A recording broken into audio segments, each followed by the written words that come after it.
Hi guys! Ayan, welcome back again to my YouTube channel. By the way guys, maraming salamat po sa walang sawang pagsubaybay sa ating pong daily love reading. And kung ikaw ay bago pa lang sa ating channel, mag-subscribe na po kayo. Then, i-click mo na rin yung ating notification bell para lagi kang updated sa ating mga bagong upload, okay? So guys, sa mga interested sa private reading, nasa description box below lang po yung link ng Facebook ko at WhatsApp. Pwede nyo ako i-message sa WhatsApp. Sa Facebook din. Okay? So, sabi nila hindi nagme-message sila, pero hindi ko kasi guys nakikita. May message ba kayo? So, kaya nalalagay yun.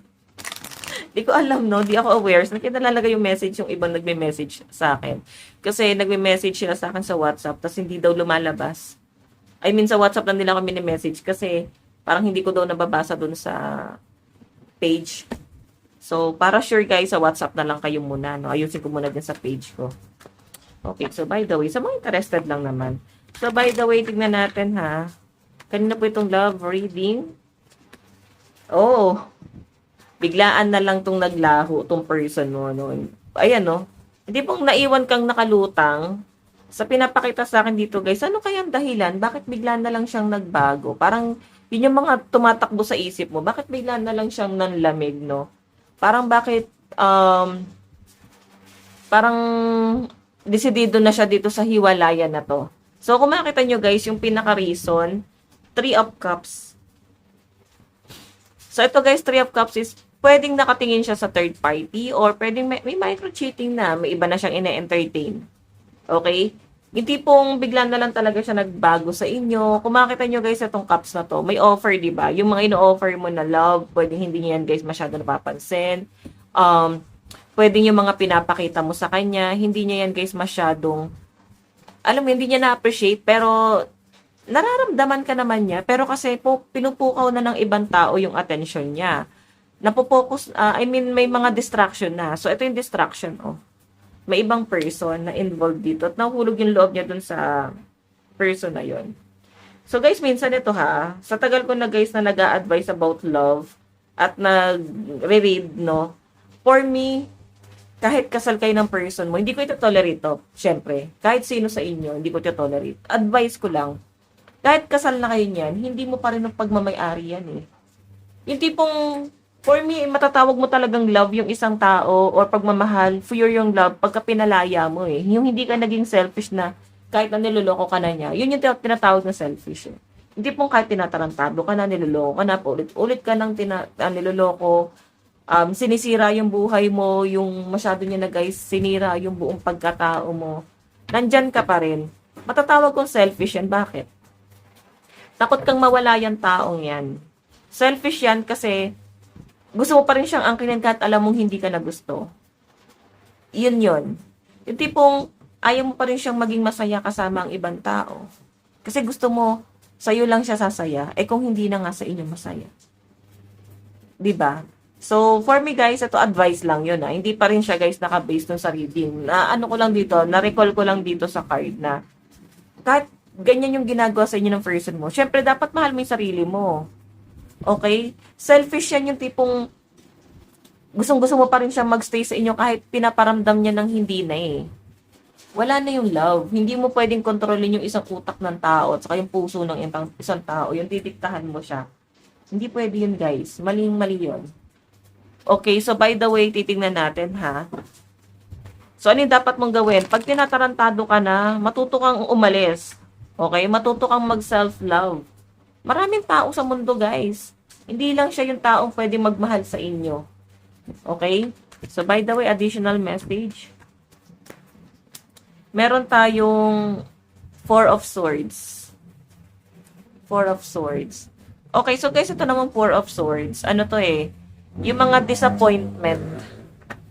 Okay? Yung mga disappointment mo sa sarili mo na parang isinuko mo yung mga pangarap mo para dito sa love na to. Tipong hindi mo na natupad yung mga pangarap mo kasi feeling mo nasira na eh. Kailangan nakapokus ka na dun sa mga responsibility. Nakapokus ka na sa kanya. Nakapokus ka na sa binubuo nyo. Kung pamilya ba yan. Okay? Pero guys, ito ha, kung yung person mo nananatili pa rin dito, choice niyang magstay pa rin sa inyo. Hindi pong kahit na, sige na, pinalalaya na kita. Itipong binibigyan mo na siya ng kapayapaan, pero nandyan pa rin siya guys sa inyo. Ibig sabihin yung person mo yung nagiging selfish kasi nagiging makasarili siya noon. 'Di ba? Yung tipong sinasaktan kanya ng paulit-ulit. Sinasaktan kanya ng paulit-ulit pero pinipili niya pa rin guys na magstay sa inyo. Hindi po nga, hello, anong reason? Bakit ka pa nag-i-stay? Sinasaktan mo na nga ng paulit-ulit yung isang taong yun. 'Di ba? Ginagawa mo pa rin naman yung mga bagay na gusto mo.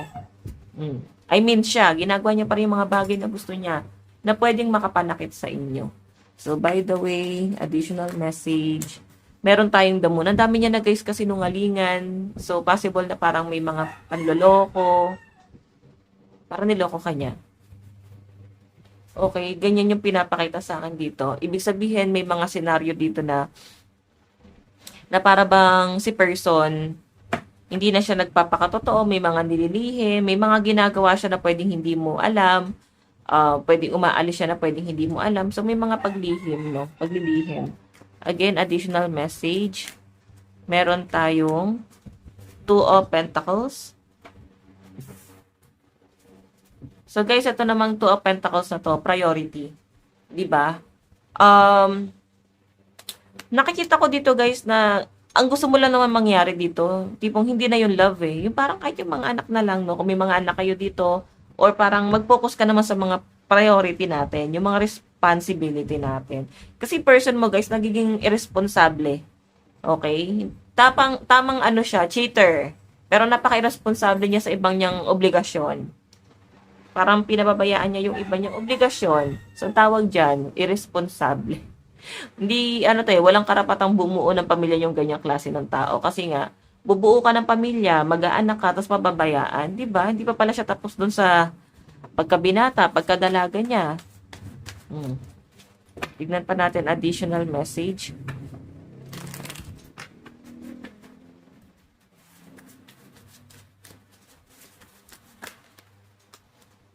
Meron tayong justice.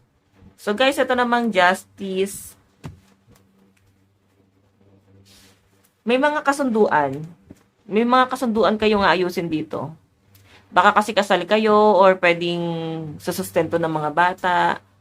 Kung hindi naman kayo guys kasal or wala kayong mga anak, I think baka meron kang maibigay sa kanya na pwedeng ayun yung gusto mo na lang sigurong makuha or mabawi, no, kung ano man yung mga naibigay mo sa kanya. Tignan pa natin additional message.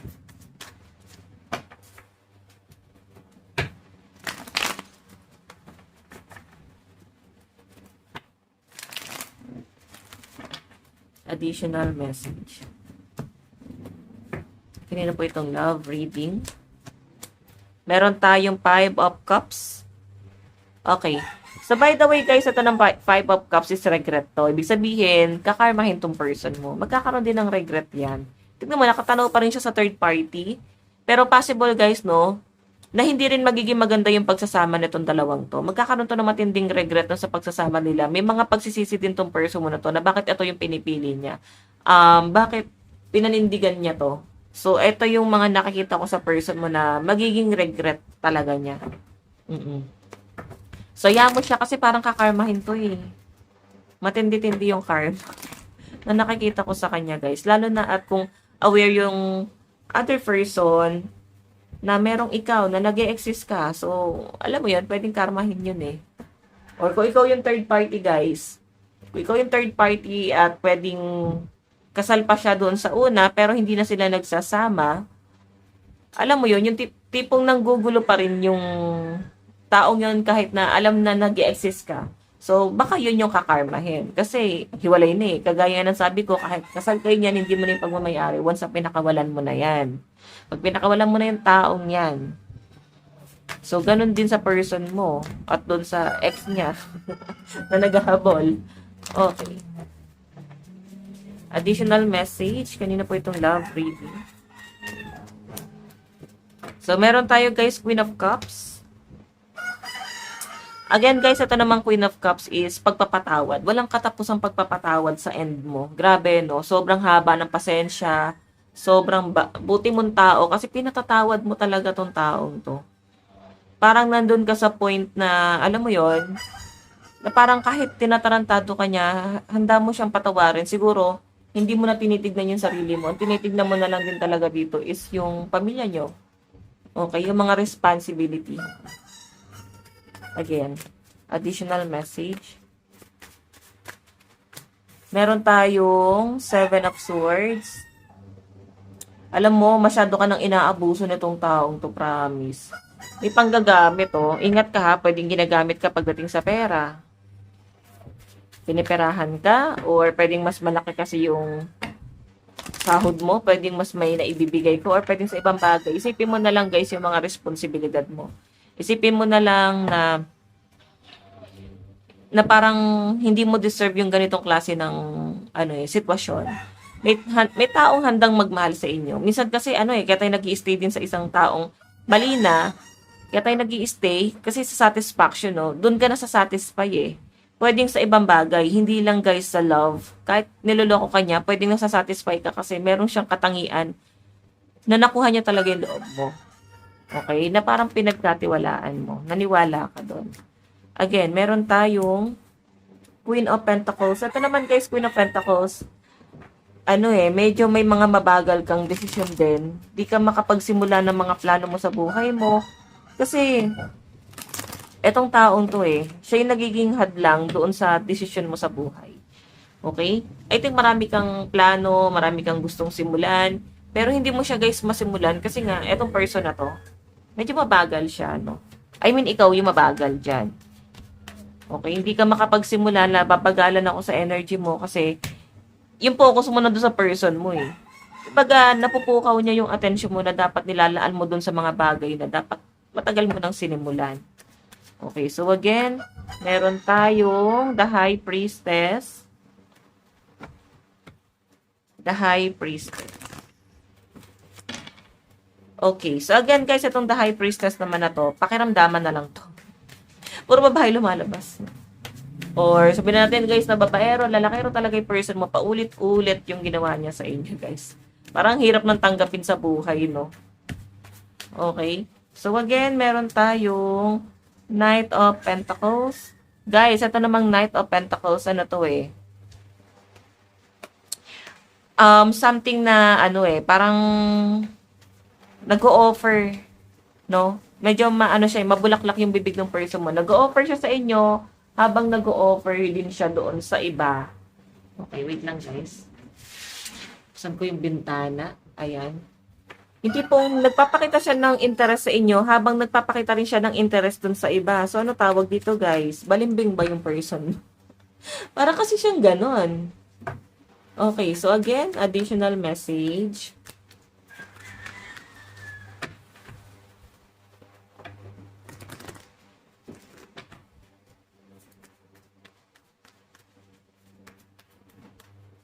Additional. Oh. Six of Cups. Six of Cups. May new person na dating sa buhay mo. So, alam nyo guys, hindi ka pwede, parang hindi mo kailangan magpakatanga niya sa tao yan. Kasi may magpapakita ng love sa inyo, oh. May tao dito na magpapakita ng interest sa inyo. Pero medyo mabagal lang dumating itong taong to. Siguro once na makamove on ka na, once na ma-realize mo na itong taong to, wala nang pagbabago. Okay, mahuhulog yung loob mo sa ibang tao. So, hindi pa siya ngayon. I think in the near future, makikilala mo yung taong yan. So, yung iba dito guys na nagtitiis, hindi siya guys pang habang buhay. Hindi ka habang buhay nagpapakatanga sa person mo, okay? So, by the way guys, additional message, overall energy, the world. So, moving on, makaka-move on ka dito. Alam nyo guys, ang hindi ko lang din mag-get sa mga cheater, no? Kung bakit nila yung ginagawa. Pero for me, dalawang bagay lang yon. Merong kulang sa'yo. Oo, madalas naman talaga yung mga niloko, yung may kasalanan, di ba? Kung bakit sila nag-cheat. Yun yung lagi nilang sinasabi na may mali kasi sa'yo eh. Dapat kasi hindi ko ganito. Dapat kasi ganyan ka. Hinahanap niya tuloy yung ideal niya sa inyo, sa ibang tao. Pero mapapansin nyo guys, ikaw pa rin yung mahal kasi pwedeng sa inyo pa rin guys uuwi. pwedeng hinahanap niya lang sa ibang tao kasi yung satisfaction. Kung hindi ka na nag-aayos, hahanapin niya yung taong nag-aayos. Diba? Pansamantala lang naman yun eh. Tignan nyo oh. Dito nga, magkakaroon siya ng regret eh. Magsisisi pa yan siya, ano. Meron tayong 10 of Pentacles family. Okay, family to. Again, ito naman, yung pinapakita sa akin dyan.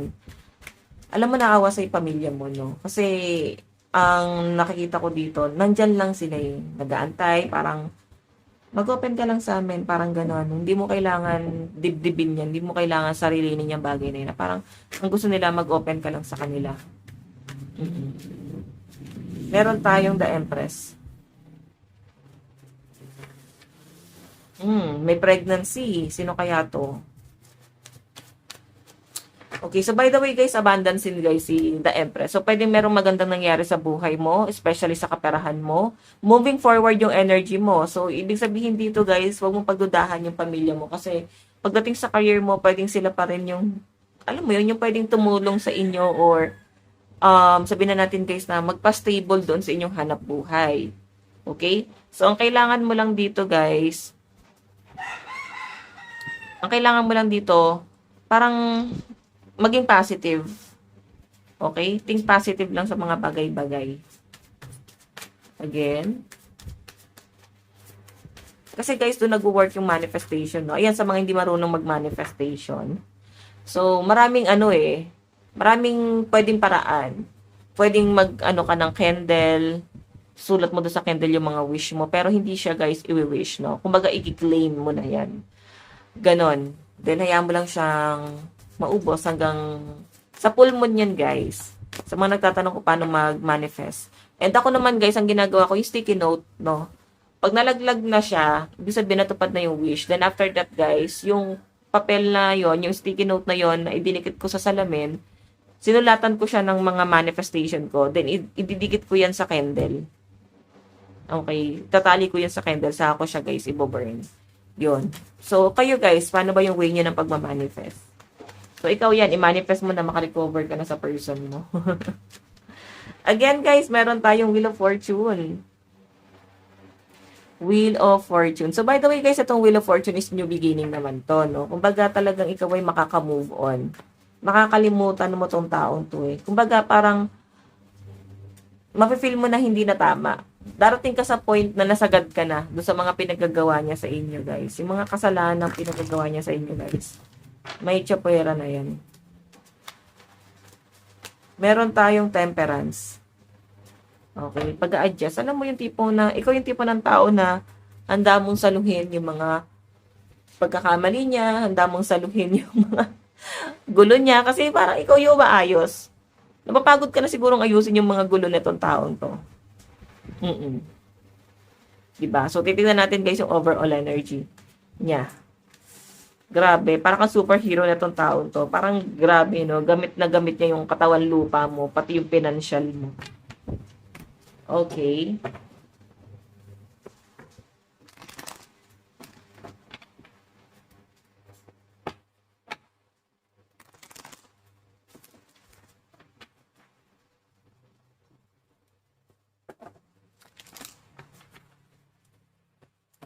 Additional message. Okay.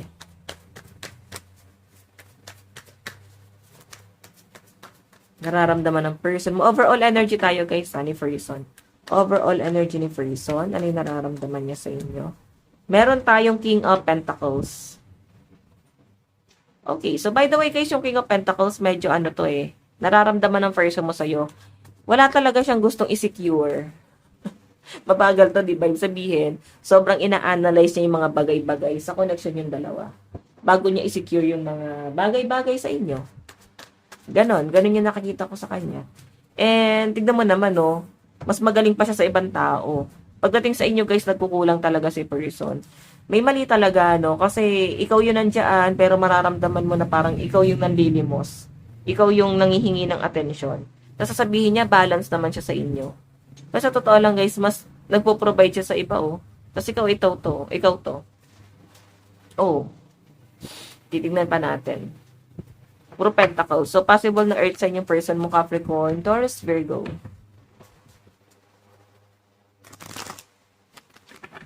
Additional message.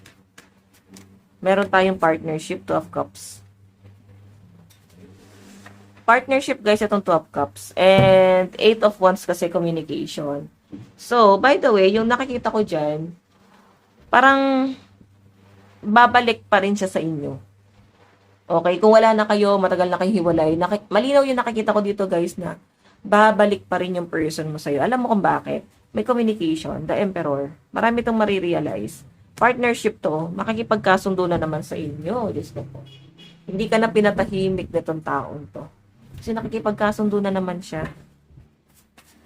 Again, additional message. Kahirapan. So, baka babalik kasi nga, naghihirap na. Pwede hindi na nagiging maayos yung kanyang pinansyal. Okay? Sabihin, din na naman siya kontento. Ginagawa kanya, guys, tawag dito, guys, yung tirahan ng mga nasalanta. Parang alam mo yung nasalanta ng bagyo, parang yung person mo, guys, na bagyo, tas ikaw yung inuwian niya. Kasi may mga relief good. Parang ganun yung nakikita ko sa ng person mo. Masyado kang gamit na gamit and magaling magpaawa yung person mo, guys. Pag nagkasakit to, baka ikaw pang mag-alaga dyan. So, ikaw mag-isip ka, ha? Huwag kang magpaka-martyr ng ganyan, na parang, hello, uuwi sa inyo pag may sakit na, hindi pong kinakarma na, may malas na nangyayari sa kanya. So, isipin nyo yan, guys. Ay, nilalangaw na ako dito. Ay, nako, nararamdaman niya sa inyo. Na-stuck siya, eh. Oh, as in ngayon, stuck tong person mo, halos di siya makagalaw, iniisip niya yung mga plano nyo, kung paano nyo, guys, pinagplanuhan yung mga bagay-bagay, kung bakit, guys, hindi naging successful yung sa inyo. So, ngayon niya, guys, nare-realize, may mga pagsisisi tong person mo. Nagkakaroon din siya, guys, ng regret, no? Don't worry. Nagsisisi talaga to. Okay, meron tayo, guys, the world. Moving on. Akala niya naka-move on na siya sa inyo. Kasi parang nakita ka niya, no? Nakita kayo somewhere, or pwede di mo in-expect na makikita kayo. Parang nag-palpitate siya. Parang ang bilis ng tibok ng puso niya. Para siyang nabalisa nung nakita ka niya. Then marami siya, guys, na-realize. Then after that, mukhang hindi ka na nawala sa isip nitong taong to. Ayun. Madalas ka na niyang i-stalk nitong person mo. Nag-o-offer talaga siya ng cup of love. O dalawa pa yung lumabas sa akin. Nag-o-offer talaga ng love. Diba? So, by the way, tignan pa natin additional message. Twin flame. You activated my soul to find my true purpose and destiny in life. You helped me heal in a ways no one else could. Thank you for finding me again this time around. And let me go. Diba? Mahirap yan. Mahirap, guys, i-work out yung twin flame. Kasi sobrang rare na nagkakatuluyan yung mga yan. Daming struggle yan, eh. Feeling ko, guys, mabilisan lang to, no? Yung mabilis mong nakilala tong taong to. Mabilis mong nakagaanan ng loob. Tapos may mga bagay na parang nagkasundo kayo agad. Tapos parang nag-decide kayo na magsama agad. Kasi nga, magka-vibes kayo, eh. Pag ganun kasi, guys, twin flame yan. Pero kalaunan yan, guys, doon nalalabas yung totoong ugali niya. Doon mo na malalaman na ito pala ay hindi magiging consistent. Sa una lang pala yon. Okay? So, sinasabi niya dyan na parang i-let go mo na ako. Diba? Nung nilet go mo, ayan, namimiss ka naman. Gusto niya sabihin, I can stop thinking about you. Like yung iniisip. I left when I saw you with someone. May iba ka nang ina-entertain. Kaya siya, guys, na attract sa'yo. Kasi parang nagselos etong taon to. Okay? So, again, additional message.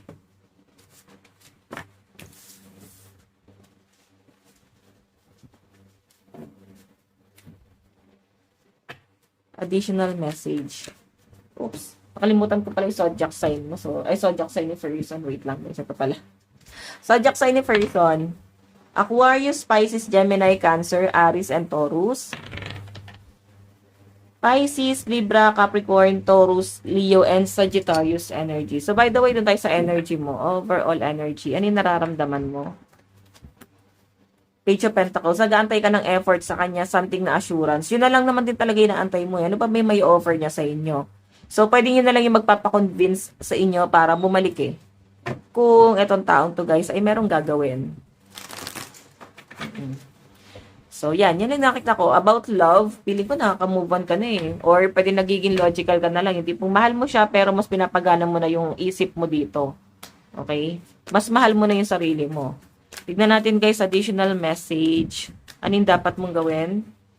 O, panindigan nyo na yan guys. Since siya naman yung umalis. Isipin mo na lang guys yung mga masasakit na pinagagawa niya sa inyo. Ending na to, dahil mag-usap din kayo. Siyempre, kailangan mo rin siguro guys ng closure. Okay? So, doon naman tayo sa zodiac sign mo. Meron tayong Pisces, Gemini, Aquarius, and Cancer.